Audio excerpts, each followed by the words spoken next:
Hello hi friends, welcome back to my YouTube channel Sangeetha Nataraj YouTube ಚಾನಲ್ಗೆ ನಿಮ್ಮೆಲ್ರಿಗೂ ಸ್ವಾಗತ. ಸಖತ್ ಟೇಸ್ಟಿಯಾಗಿರುವಂತಹ ಎಗ್ ರೈಸ್ನ ಮಾಡೋದು ತೋರಿಸ್ತೆ ಡಿಫ್ರೆಂಟ್ ಸ್ಟೈಲಲ್ಲಿ 5 ಮಿನಿಟ್ಸಲ್ಲಿ. ಬ್ಯಾಚುಲರ್ಸ್ ಆಗಿರ್ಬೋದು ಎಲ್ಲರೂ ಈ ರೆಸಿಪಿನ ಟ್ರೈ ಮಾಡ್ಬೋದು. ತುಂಬಾ ಚೆನ್ನಾಗಿರುತ್ತೆ, ಸಖತ್ತಾಗಿರುತ್ತೆ. ಟೈಮ್ ವೇಸ್ಟ್ ಮಾಡೋದು ಬೇಡ, ಬನ್ನಿ ಕ್ವಿಕ್ಕಾಗಿ ನೋಡ್ಕೊಂಬರೋಣ. ಯಾರ್ಯಾರೆಲ್ಲ ನನ್ನ ಯೂಟ್ಯೂಬ್ ಚಾನಲ್ನ ಸಬ್ಸ್ಕ್ರೈಬ್ ಮಾಡದೆ ನೋಡ್ತಿದ್ದೀರಾ, ಹೊಸ್ದಾಗಿ ನೋಡ್ತಿದ್ದೀರಾ, ಅವರೆಲ್ಲರೂ ಪ್ಲೀಸ್ ಸಬ್ಸ್ಕ್ರೈಬ್ ಮಾಡೋದನ್ನು ಮರಿಬೇಡಿ. ಈ ವಿಡಿಯೋ ನಿಮಗೆ ಇಷ್ಟ ಆದರೆ ಕೊನೆಯದಾಗಿ ಲೈಕ್ ಮಾಡೋದನ್ನು ಮರಿಬೇಡಿ.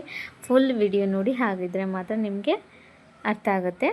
ಬನ್ನಿ ನೋಡ್ಕೊಂಬರೋಣ. ನಾನಿಲ್ಲಿ ಮೊದಲಿಗೆ ಅನ್ನ ಮಾಡಿ ಇಟ್ಕೊಂಡಿದ್ದೀನಿ, ಆರಕ್ಕೆ ಇಟ್ಕೊಂಡಿದ್ದೀನಿ ಅನ್ನನ. ಇಲ್ಲಾಂದರೆ ಬಿಸಿ ಬಿಸಿದೆ ಕಲಿಸ್ಬಿಟ್ರೆ ಎಲ್ಲ ಮೆತ್ತಗಾಗ್ಬಿಡುತ್ತೆ. ಹಾಗಾಗಿ ನಾನಿಲ್ಲಿ ನೆಕ್ಸ್ಟು ಒಂದು 4 ಮೊಟ್ಟೆನೇ ತೊಗೊಂಡಿದ್ದೀನಿ. ಮೊಟ್ಟೆನ ತೊಗೊಂಡು ಒಂದು ಬೌಲಲ್ಲಿ ಎಲ್ಲನೂ ಒಡೆದಾಕ್ಕೊಳ್ತೀನಿ.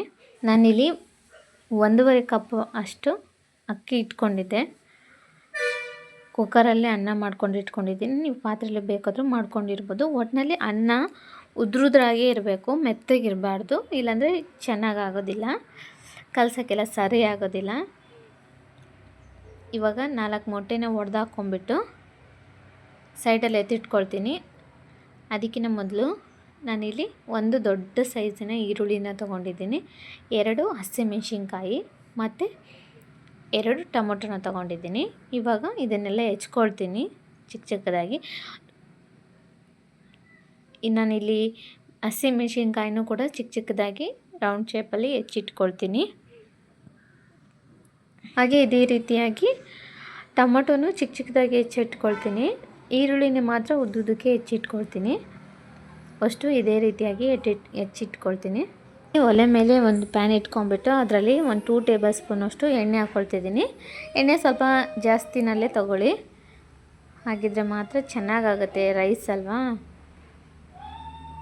ಎಣ್ಣೆ ಹಾಕ್ಕೊಂಡ ನಂತರ ನಾನಿಲ್ಲೇನು 4 ಮೊಟ್ಟೆನ ಒಡೆದಿಟ್ಕೊಂಡಿದ್ದೆ, ಒಂದು ಬೌಲಲ್ಲಿ ಹಾಕ್ಕೊಂಡಿದ್ದೆ, ಅದನ್ನೆಲ್ಲನೂ ಹಾಕ್ಕೊಳ್ತೀನಿ. ಎಣ್ಣೆಗೆ ಹಾಕ್ಕೋಬೇಕು. ಎಣ್ಣೆ ಕಾದ ನಂತರ ಹಾಕ್ಕೊಂಬಿಟ್ಟು ಸ್ವಲ್ಪ ಚಿಟಿಕೆಯಷ್ಟು ಉಪ್ಪು ಹಾಕ್ಕೊಳ್ತೀನಿ. ಜಾಸ್ತಿ ಬೇಡ, ಸ್ವಲ್ಪನೇ ಹಾಕ್ಕೊಳ್ಬೇಕು. ಆಮೇಲೆ ಎಗ್ ರೈಸ್ ಮಾಡುವಾಗ ಮತ್ತೆ ಹಾಕ್ಕೊಳ್ಬೇಕಾಗತ್ತೆ, ಹಾಗಾಗಿ ಸ್ವಲ್ಪನೇ ಹಾಕ್ಕೊಳ್ಬೇಕು. ಹಾಕ್ಕೊಂಬಿಟ್ಟು ಸ್ವಲ್ಪ ಪೆಪ್ಪರ್ ಪೌಡರ್ನ ಕೂಡ ಹಾಕ್ಕೊಳ್ಬೇಕು. ನಾನಿಲ್ಲಿ ಪಾಕಿಟಲ್ಲಿ ಪೌಡ್ರ್ ಮಾಡಿರುವಂತಹ ಪೆಪ್ಪರ್ ಪೌಡ್ರನ್ನ ಹಾಕ್ಕೊಳ್ತಿದ್ದೀನಿ. ನೀವು ಮನೇಲಿ ಬೇಕಿದ್ದರೂ ಮಾಡ್ಕೋಬೋದು. ಸ್ವಲ್ಪ ಹಾಕ್ಕೊಂಡ್ರೆ ಸಾಕು.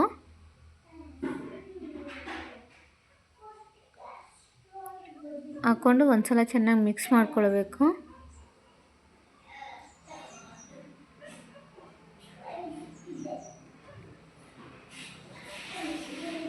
ಮೆಲ್ಲಿಗೆ ಮಿಕ್ಸ್ ಮಾಡ್ಕೊಳ್ಳಿ. ಇದನ್ನು ತುಂಬ ಪುಡಿ ಆಗಬಾರ್ದು,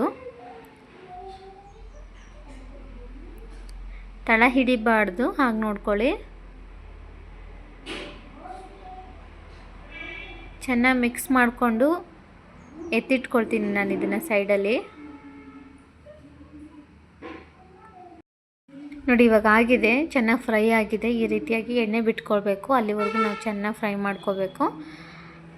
ಇದನ್ನಿವಾಗ ಒಂದು ಪ್ಲೇಟಲ್ಲಿ ಹಾಕ್ಕೊಂಬಿಟ್ಟು ಸೈಡಲ್ಲಿ ಎತ್ತಿಟ್ಕೊಳ್ತಿದ್ದೀನಿ. ನೆಕ್ಸ್ಟ್ ಅದೇ ಪ್ಯಾನ್ಗೆ ನಾನಿಲ್ಲಿ ಎಣ್ಣೆನ ಹಾಕ್ಕೊಳ್ತಿದ್ದೀನಿ. ಒಂದು 2 ಟೇಬಲ್ ಸ್ಪೂನಷ್ಟು ಎಣ್ಣೆ ಹಾಕ್ಕೊಂಬಿಟ್ಟು ಇದಕ್ಕೆ ನಾನು ಹೆಚ್ಚಿಟ್ಕೊಂಡಿದ್ವಲ್ಲ ಹಸಿಮೆಣಸಿನ್ಕಾಯಿ, ಈರುಳ್ಳಿನ ಅವೆರಡೂ ಹಾಕ್ಕೊಳ್ತಿದ್ದೀನಿ.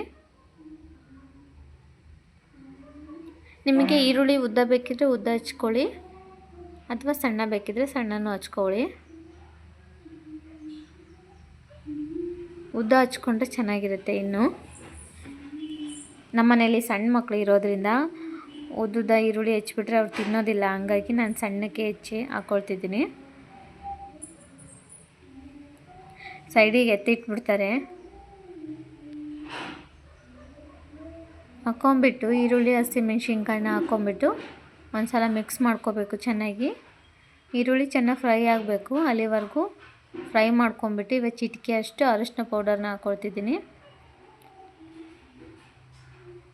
ಹಾಕ್ಕೊಂಡು ಖಾರಕ್ಕೆ ಎಷ್ಟು ಬೇಕೋ ಅಷ್ಟು ಖಾರದ ಪುಡಿನೂ ಕೂಡ ಹಾಕ್ಕೊಳ್ತಿದ್ದೀನಿ. ನಾನಿಲ್ಲಿ ಮನೆಯಲ್ಲೇ ಮಾಡಿಟ್ಕೊಂಡಿರುವಂಥ ಖಾರದ ಪುಡಿ ಇದು.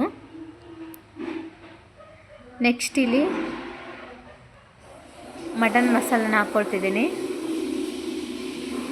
ನೆಕ್ಸ್ಟ್ ಒಂದು ಸ್ವಲ್ಪ ಬಿರಿಯಾನಿ ಪೌಡರ್ ಹಾಕ್ಕೊಳ್ತಿದ್ದೀನಿ. ಯಾವುದೇ ಥರದ ಬಿರಿಯಾನಿ ಪೌಡ್ರ್ ಆದರೂ ನಡೆಯುತ್ತೆ, ಪಲಾವ್ ಪೌಡ್ರ್ ಆದರೂ ನಡೆಯುತ್ತೆ, ಬಿರಿಯಾನಿ ಪೌಡ್ರ್ ಆದರೂ ನಡೆಯುತ್ತೆ. ಒಂದು ಸ್ವಲ್ಪ ಹಾಕ್ಕೊಂಬಿಟ್ಟು ಈ ಚಿಕನ್ ಮಸಾಲೆನೂ ಕೂಡ ಹಾಕ್ಕೋಬೋದು, ಮಟನ್ ಮಸಾಲೆನೂ ಕೂಡ ಹಾಕ್ಕೋಬೋದು. ಯಾವ್ದು ಹಾಕ್ಕೊಂಡ್ರೂ ಚೆನ್ನಾಗಿ ಫ್ಲೇವರ್ ಕೊಡುತ್ತೆ,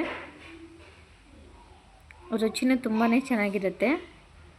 ಇದೆಲ್ಲ ಫ್ರೈ ಮಾಡಿದ ನಂತರ ನಾನಿಲ್ಲಿ ಟೊಮೊಟೊ 2 ಟೊಮೊಟೊ ತಗೊಂಡಿದ್ದೆ, ಹೆಚ್ಚಿಟ್ಕೊಂಡಿದ್ದೆ, ಅದನ್ನು ಕೂಡ ಹಾಕ್ಕೊಂಡು ಚೆನ್ನಾಗಿ ಮಿಕ್ಸ್ ಮಾಡ್ಕೊಳ್ತೀನಿ.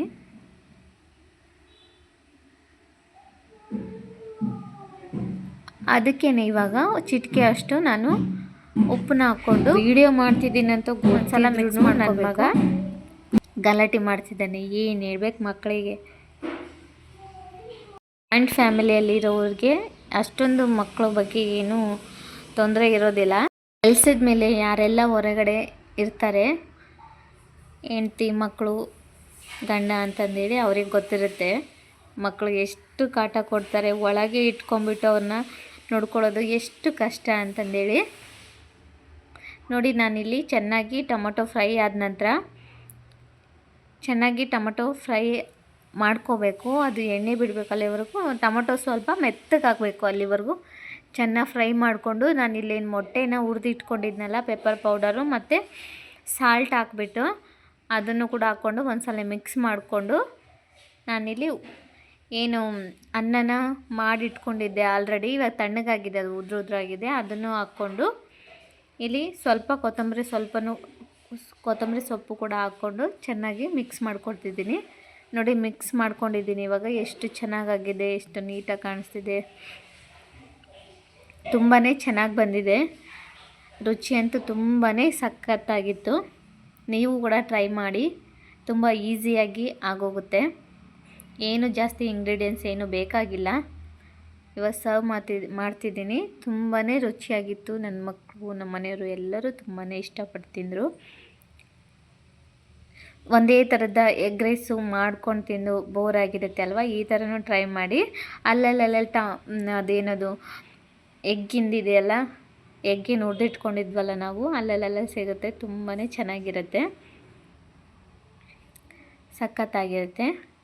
ಈ ವಿಡಿಯೋ ನಿಮ್ಗೆ ಇಷ್ಟ ಆದರೆ ದಯವಿಟ್ಟು ಲೈಕ್ ಮಾಡೋದನ್ನು ಮರಿಬೇಡಿ. ಸಬ್ಸ್ಕ್ರೈಬ್ ಮಾಡಿ. ನಿಮ್ಮ ಸಪೋರ್ಟ್ ಯಾವಾಗಲೂ ನನಗೆ ಹೀಗೆ ಇರಲಿ. ನಿಮ್ಮ ಫ್ಯಾಮಿಲಿ ಫ್ರೆಂಡ್ಸ್ ಮೆಂಬರ್ಸ್ಗೂ ಶೇರ್ ಮಾಡಿ.